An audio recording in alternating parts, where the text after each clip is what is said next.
And I am live. It says that I am live. And I'm going to be attempting at 1:45 a.m. to tackle C.G. Jung's, uh, I don't even know if I'm saying Carl Gustav Jung's last name correctly. It's Young or Jung. I'm not sure because it's German.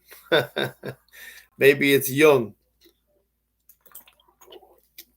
In any case, it's Carl Gustav Jung's uh, Red Book, The Red Book. Let's see.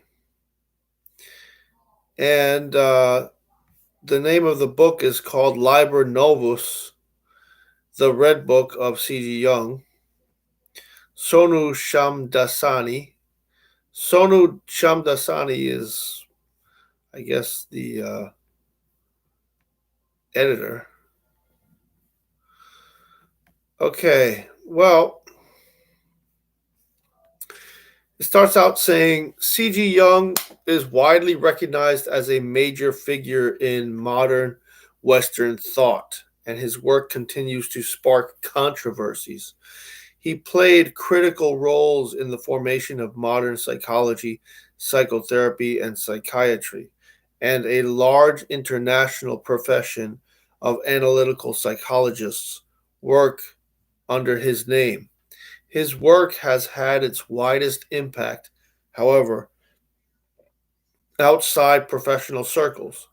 Jung and Freud are the names that most people first think of in connection with psychology, and their ideas have been widely disseminated in the arts, the humanities, films, and popular culture.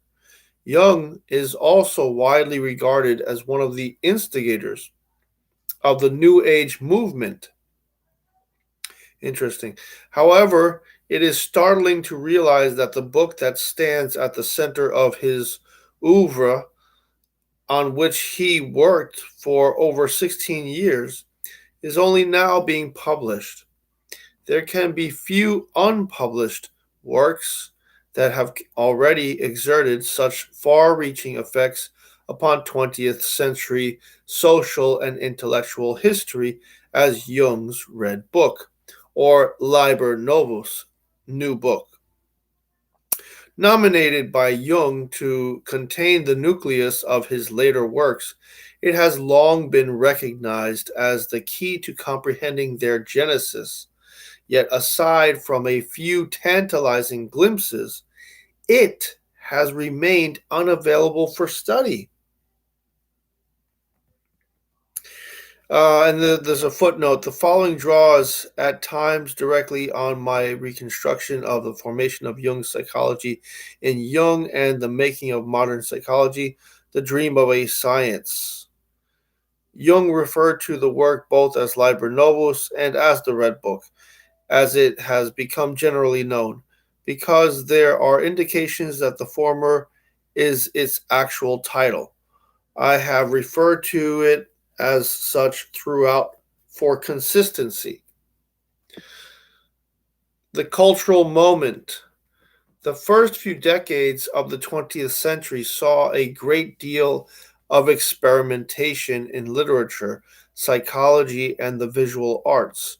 Writers tried to throw off the limitations of representational conventions to explore and depict the full range of inner experience, dreams, visions, and fantasies. They experimented with new forms and utilized old forms in novel ways.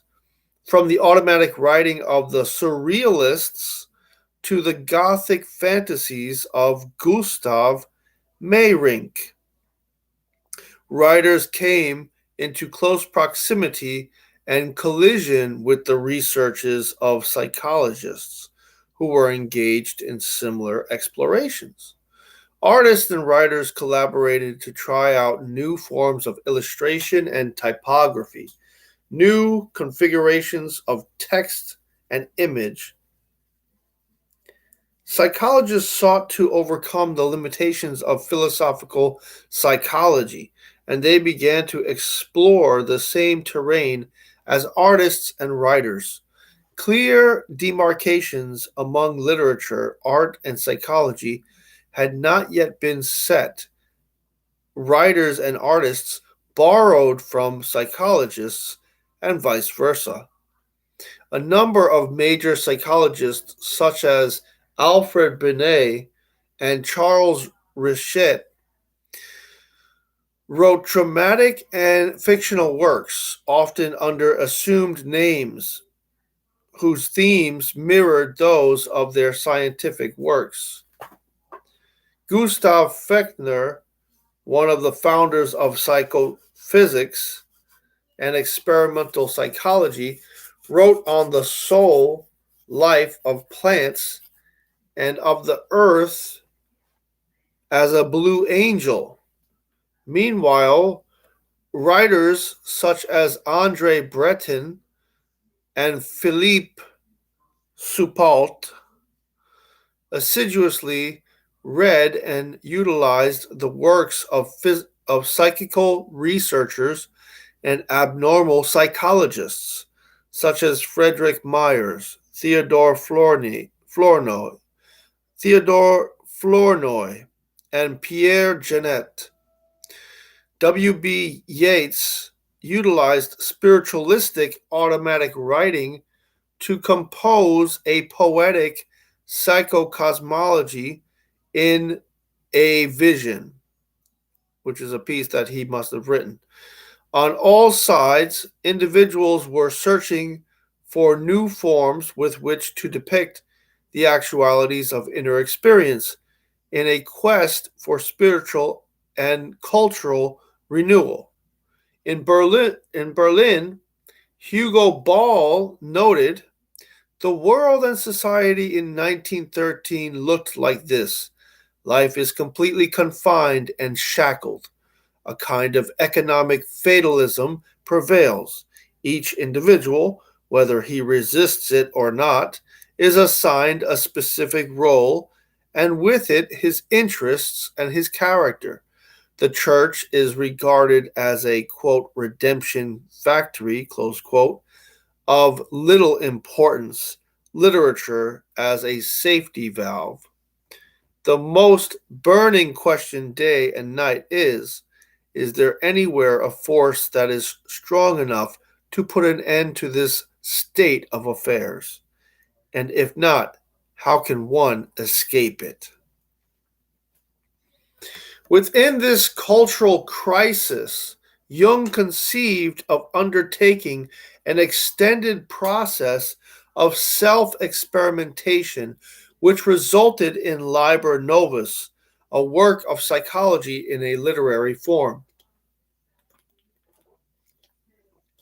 We stand today on the other side of a divide between psychology and literature. To consider Liber Novus today is to take up a work that could have emerged only before these separations had been firmly established. Its study helps us understand how the divide occurred. But first, we may ask,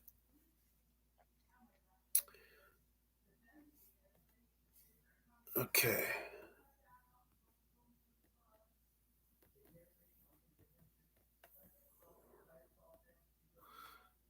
let's see.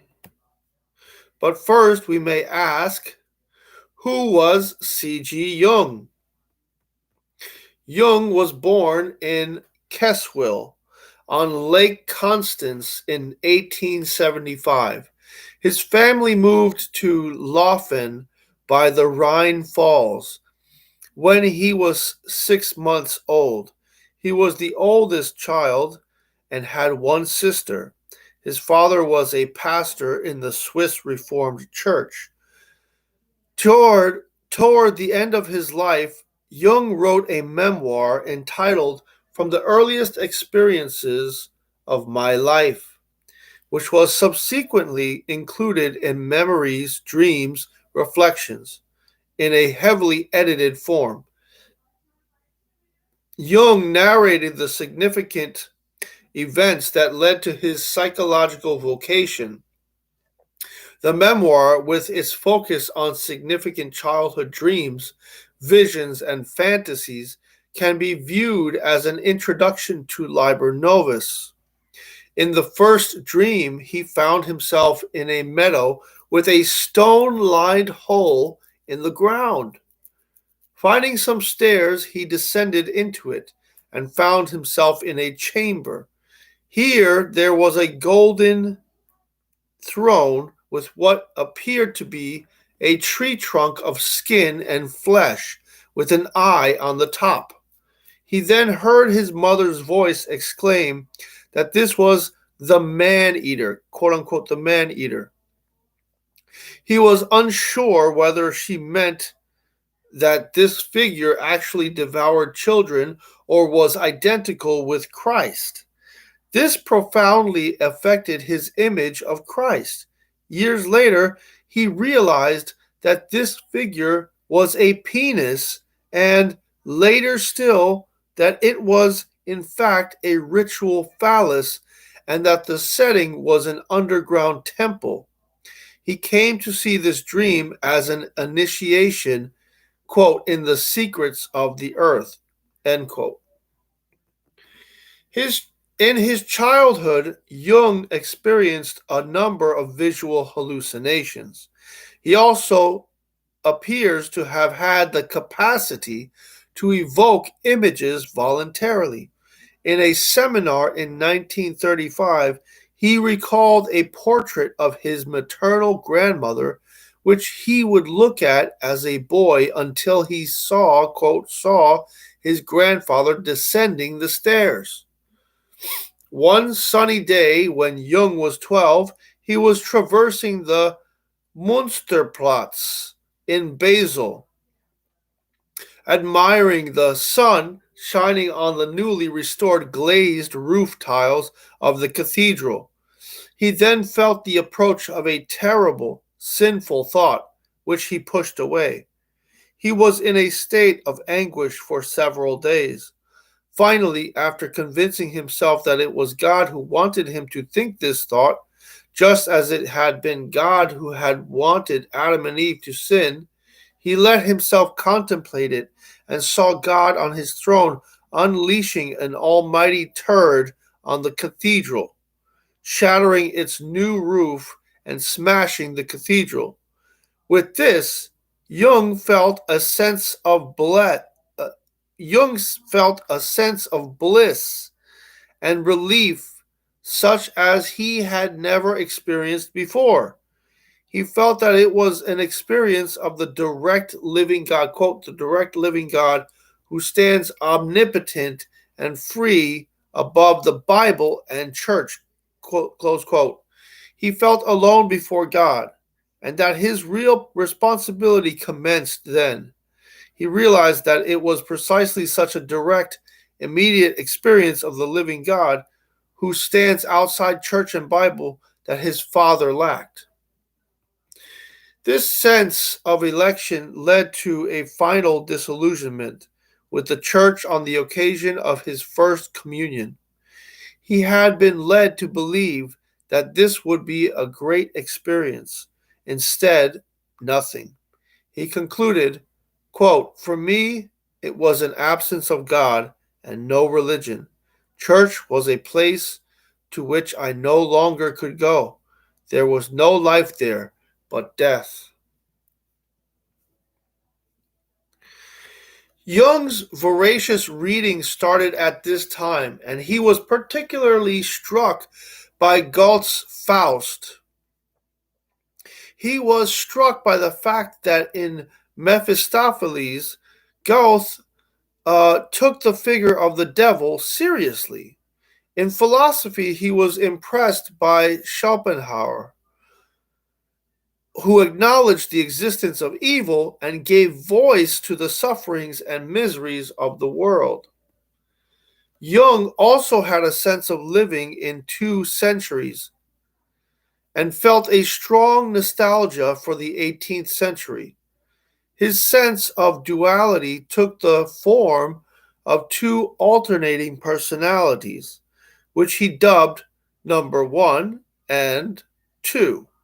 Number one was the Basel schoolboy who reads who read novels, and number two pursued religious reflections in solitude in a state of communion with nature and the cosmos.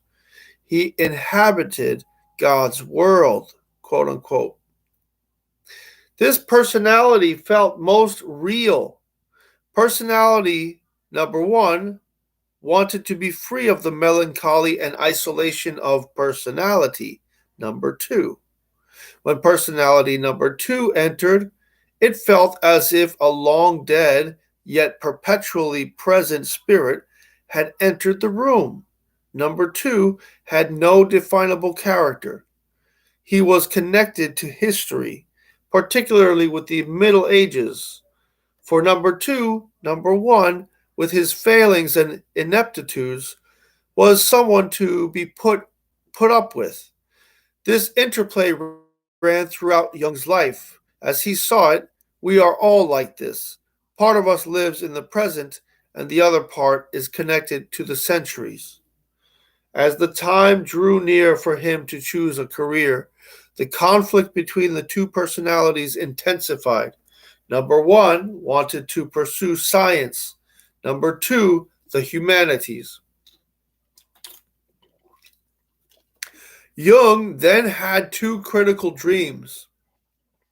In the first, he was walking in a dark wood along the Rhine.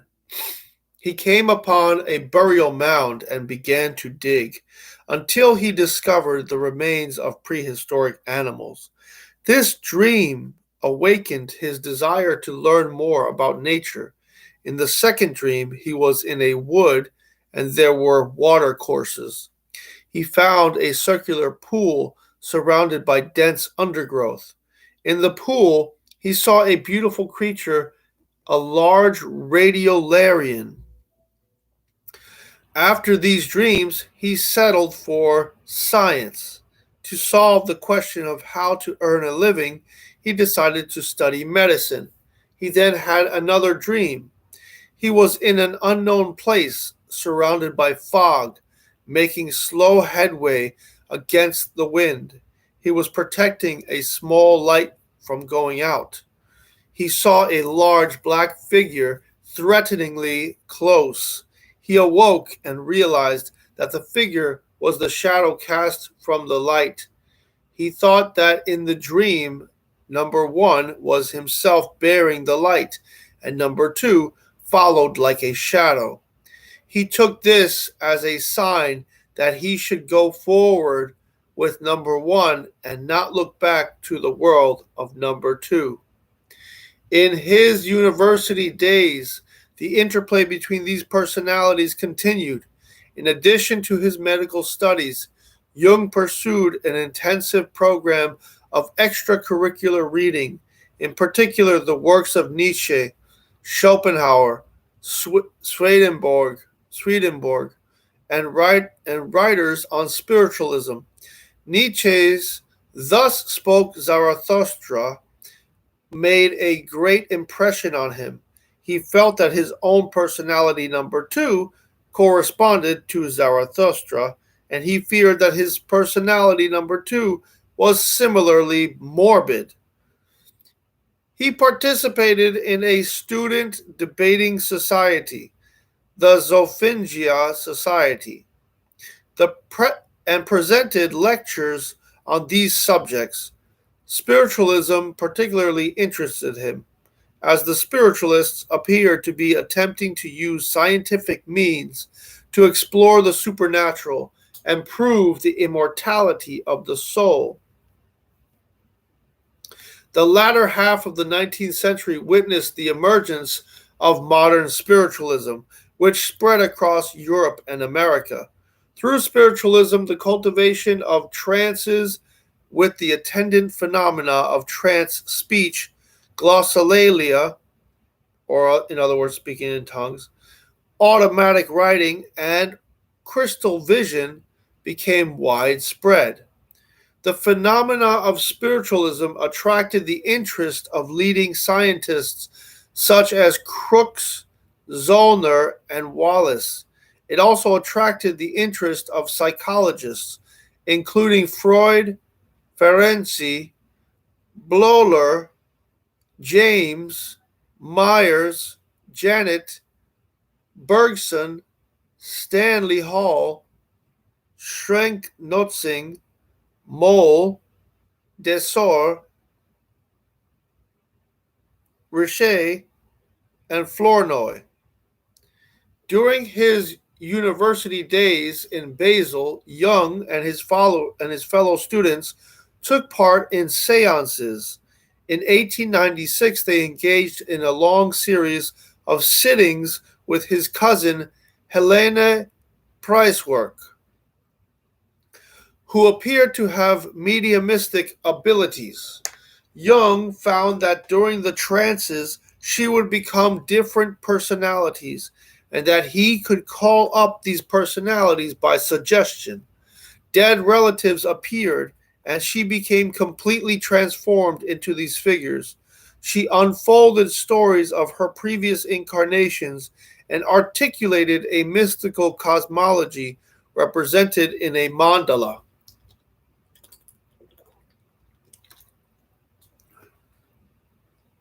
Her spiritualistic revelations carried on until she was caught attempting to fake physical apparitions, and the seances were discontinued. On reading Richard von Krafft-Ebing's textbook of psychiatry in 1899, Jung realized that his vocation lay in psychiatry, which represented a fusion of the interests of his two personalities. He underwent something like a conversion to a natural scientific framework. After his medical abilities, after his medical studies, he took up a post as an assistant physician at Burgholzli Hospital at the end of 1900. The Burgholzli was a progressive university clinic under the directorship of Eugene Bleuler.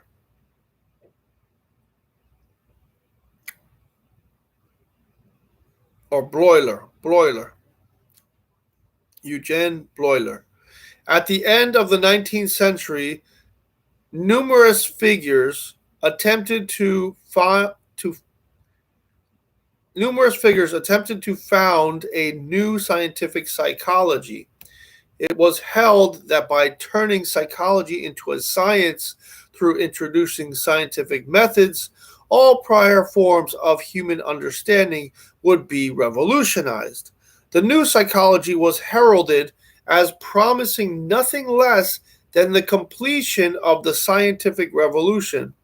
Thanks to Bleuler and his predecessor, Auguste Forel, psychological research and hypnosis played prominent roles at the Burgholzli. Jung's medical dissertation focused on the psychogenesis of spiritualistic phenomena in the form of an analysis of his seances with Helene Preiswerk. While his initial interest in her case appeared to be in the possible veracity of her spiritualistic manifestations, in the interim, he had studied the works of Frederick Myers, William James, and in particular Theodore Flournoy, Flournoy.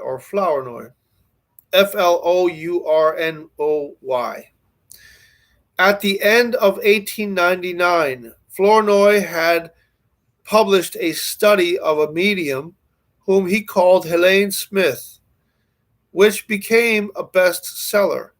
What was novel about Flournoy's study was that it approached her case purely from the psychological angle as a means of illuminating the study of subliminal consciousness. A critical shift had taken place through the work of Flournoy, Frederick Myers, and William James. They argued that regardless of whether the alleged spiritualistic experiences were valid, such experiences enabled far reaching insight into the constitution of the subliminal, and hence into human psychology as a whole. Through them, mediums became important subjects of the new psychology. With this shift, the methods used by the mediums, such as automatic writing, trance speech, and crystal vision, were appropriated by the psychologists and became prominent experimental research tools. In psychotherapy, Pierre Janet and Morton Prince used automatic writing and crystal gazing as methods for revealing hidden memories and subconscious fixed ideas. Automatic writing brought to light subpersonalities, subpersonalities, and enabled dialogues with them to be held. For Janet and Prince, the goal of holding such practices was to reintegrate the personality. Jung was so taken by Flournoy's book that he offered to translate it into German, but Flournoy already had a translator. The impact of these studies is clear in Jung's dissertation, where he approaches the case purely from a psychological angle. Jung's work was closely modeled on Flournoy's From India to the Planet Mars, both in terms of subject matter and in its interpretation of the psychogenesis of Helene's spiritualistic romances. Jung's dissertation also indicates the manner in which he was utilizing automatic writing as a method of psychological investigation. In 1902, he became engaged to Emma Rauschenbach, whom he married and with whom he had 5 children. Up till this point, Jung had kept a diary. In one of the last entries, dated May 1902, he wrote, quote, "I am no longer alone with myself, and I can only artificially recall the scary and beautiful feeling of solitude. This is the shadow side of the fortune of love." Close quote. For Jung, his marriage marked a move away from the solitude to which he had been accustomed. In his youth, Jung had often visited Basel's art museum and was particularly drawn to the works of Holbein and Boecklin, as well as to those of the Dutch painters. Toward the end of his studies, he was much occupied with painting for about a year. His paintings from this period were landscapes in a representational style and show highly developed technical skills and fine technical proficiency. In 1902-1903, Jung left his post at the Bergoldsee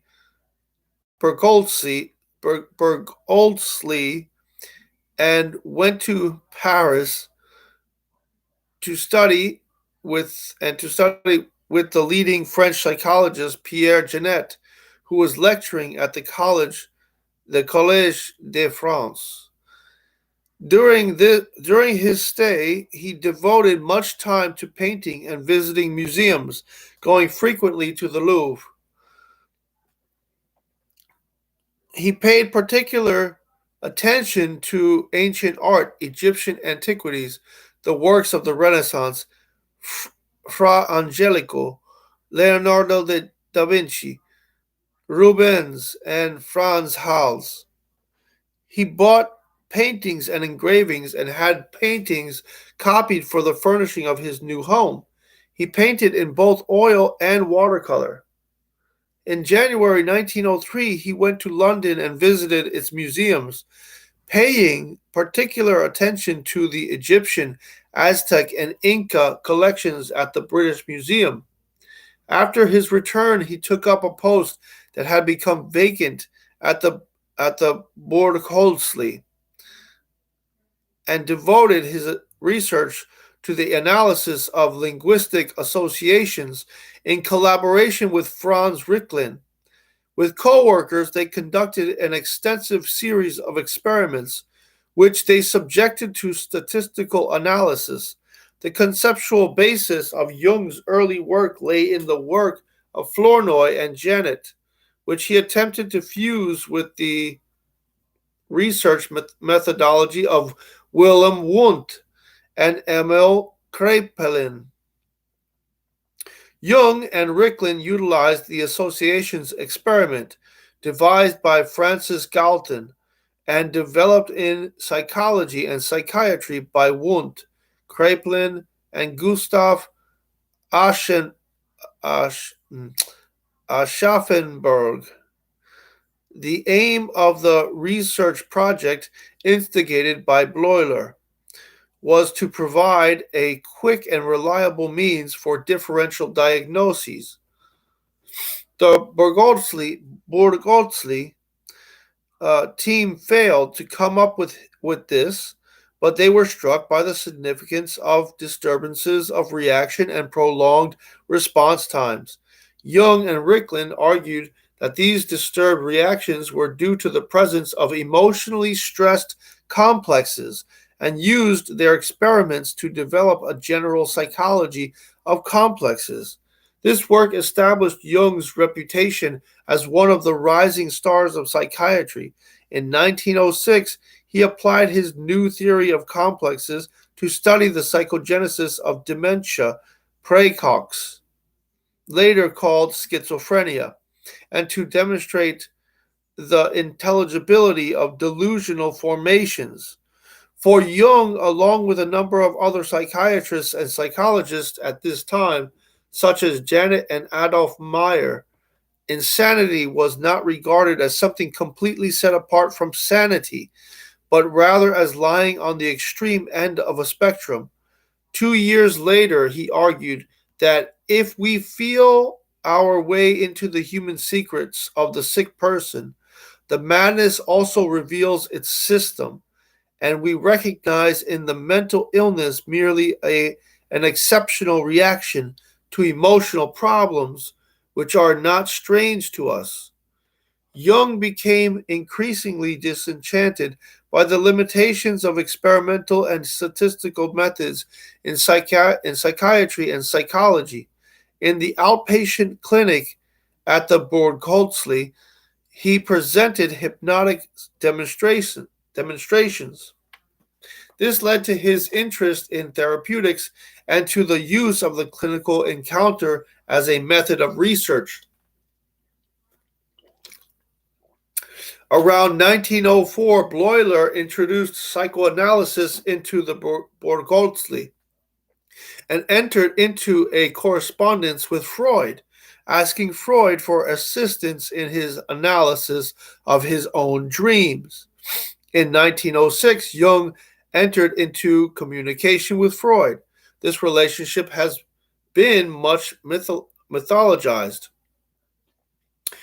A Freudocentric legend arose, which viewed Freud and psychoanalysis as the principal source for Jung's work. This has led to the complete mislocation of his work in the intellectual history of the 20th century. On numerous occasions, Jung protested. For instance, in an unpublished article written in the 1930s, the schism in the Freudian school, end quote, he wrote, quote, I in no way exclusively stem from Freud. I had my scientific attitude and the theory of complexes before I met Freud. The teachers that influenced me above all are Bleuler, Pierre Janet, and Theodore Flournoy. Freud and Jung clearly, close quote, Freud and Jung clearly came from quite different intellectual traditions and were drawn together by shared interests in the psychogenesis of mental disorders and psychotherapy. Their intention was to form a scientific psychotherapy based on the new psychology and, in turn, to ground psychology in the in depth clinical investigation of individual lives. With the lead of Bleuler and Jung, the Borgoldsli became the center of the psychoanalytic movement. In 1908, the Jahrbuch für Psychoanalyse und Psychopathologische Forschungen, Yearbook for Psychoanalytic and Psychopathological Researches. Forgive my German is terrible. Okay. In 1908, the Yearbook for Psychoanalytic and Psychopathological Researches was established, with Bleuler and Freud editors in chief and Jung as managing editor. Due to their advocacy, psychoanalysis gained a hearing in the German psychiatric world. In 1909, Jung received an honorary degree from Clark University for his association researches. The following year, an international psychoanalytic association was formed with Jung as the president. During the period of his collaboration with Freud, he was a principal architect of the psychoanalytic movement. For Jung, this was a period of intense institutional and political activity. The movement was riven by dissent and acrimonious disagreements. Okay, let's see.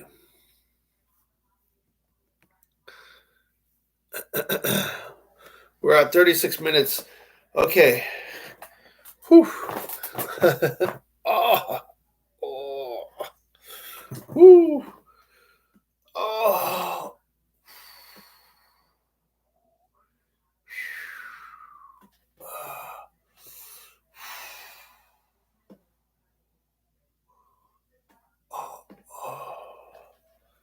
Oh.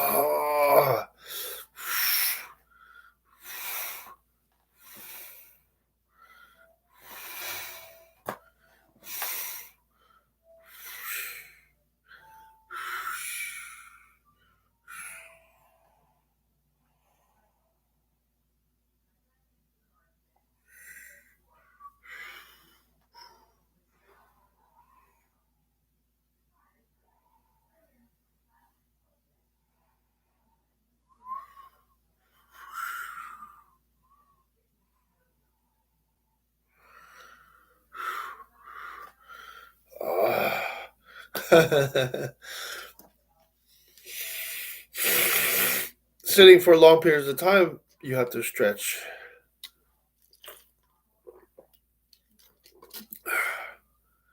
Okay.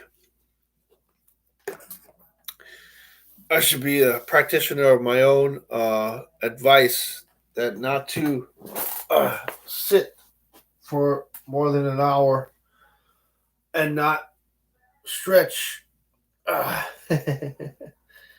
Not give your back.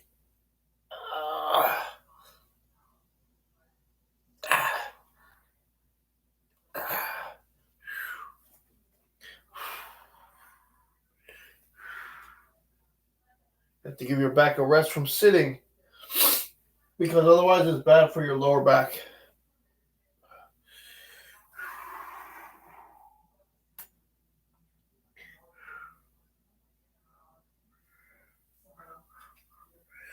Okay. Okay.